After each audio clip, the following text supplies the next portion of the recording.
Commutation की है, increment की है, एलटीसी की है, मांगे आपकी लगातार बस सुविधा है। लगातार मतलब मांग पत्र में मांग तो आपकी बढ़ती जा रही है, सरकार देने की बजाय छीनने की ओर है। इनको वही और मतलब आप लोगों से छीनने का कहाँ से जावा। कोरोना काल में आपका कोरोना काल के नाम पर उस समय 18 महीने का डीए का एरिया आपका रोक लिया। रेल और जहाज में जो सीनियर सिटीजन को सुविधाएं मिलती थी उनको रोक लिया। 8वां वेतन आयोग, आज तक जितने वेतन आयोग बैठाए हैं महंगाई के अनुरूप पेंशन और वेतन भत्ते उसमें बढ़ाने के नाम का मतलब वेतन आयोग का गठन किया जाएगा।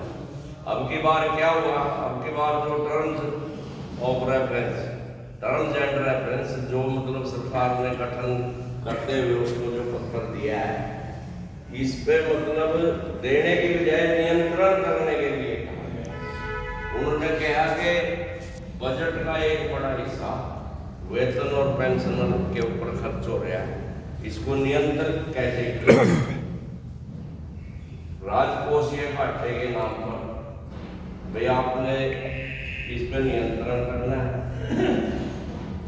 और जो नॉन कंट्रीब्यूटर गैर अस्थायी पेंशनर है, जैसे वो तो ओपीएस वाले ही है, इनको इसका ज्यादा लाभ न मिले, जिसका प्रावधान सरकार ने पहले ही अपने 25 मार्च 2025 के वित्त विधेयक में पास करके रख दिया है कि 8वें वेतन आयोग से पेंशनर को बाहर रखा जाएगा। गठन हुआ उस दिन पूरा प्रिंट मीडिया, इलेक्ट्रॉनिक मीडिया सभी ने ये कहा कर्मचारी पेंशनर की बल्ले बल्ले, जबकि वित्त विधेयक पास है, पूरा खतरा है मतलब पेंशनर को। सरकार का काम है सभी वर्गों को बांटना। अब जैसे कर्मचारी में एक ही मांग है, एक जैसे काम है, एक जैसी जिम्मेवारी है, उनके वेतन सबके अलग अलग। ऐसे ही पेंशनर ओपीएस वाले हो गए, एनपीएस वाले हो गए, यूपीएस वाले हो गए, और एक ये नए 31 दिसंबर 2025 तक के अलग पेंशनर, 1 जनवरी 26 के बाद के अलग पेंशनर। तो इनको बांट के रखो ताकि ये सब इकट्ठे होकर कोई अपनी लड़ाई इकट्ठी न लड़ सके।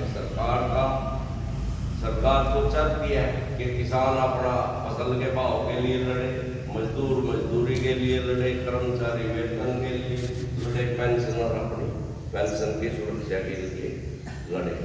जबकि हमारी सबकी साझी मांग, साझा संघर्ष होना चाहिए। हमें इस नीति पे ही चलना चाहिए। अभी श्रम कानून जो प्रधान जी ने बताया, जो कभी घंटे हमने लड़ाई लड़के अपने कम कराए थे 8 घंटे, आज उनको मतलब उसमें बदलाव करके फिर उसी युग की तरफ लोगों को तो क्या जा रहा है भाई इससे ज़्यादा घंटे काम दिया जाए, अतिरिक्त इनको कोई मेहनताना ना देना पड़े। यूनियन के अधिकार में इकट्ठे होकर कोई अपनी मांग कोई ना कर सके।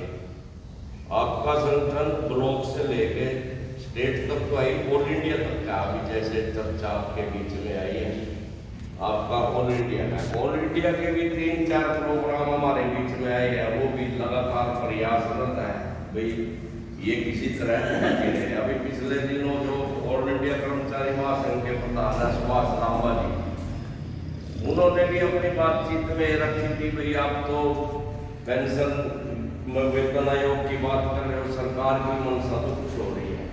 वो तो चाहती है कि इसको लाइफ टाइम ना लेके एक एज पे बंद कर दिया जाए। सिर्फ ये मौका चल रहा है कि इसको हो गया जाएगा मतलब सरकार की तो मंशा इसको बिल्कुल रोकने की भी है।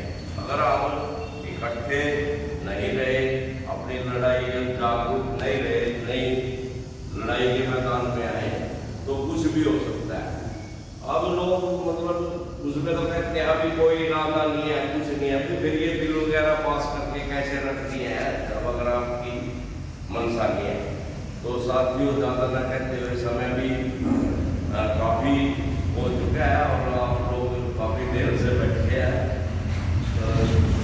एक बात कहूँगा भाई, एक छोरी थी, उसका ब्याह हो गया और वो था शराबी अगला, और छोरी बड़ी दुखी होगी, मतलब वो आ जावा है 2 महीने वो आ रहा है ससुराल में रहा, 10 महीने घरों कटा उसके, तंग हो गए, घर के भी दुखी, घर में भी दुखी। तो न कहा भाई एक दिन क्या हुआ तो पता आ जाए भाई वो छोरा तो मर लिया, कि जो दामाद था तो वह घर तैयारी पूरी करके गए भाई वो तो मर लिया, चलो अपना नौकर को जिस तरह ले जाओ और का आदमी भर का टाइम पूरा बड़ा चले गए, तो गए तो देख गाँव के अड्डे को पड़ा शराब पियो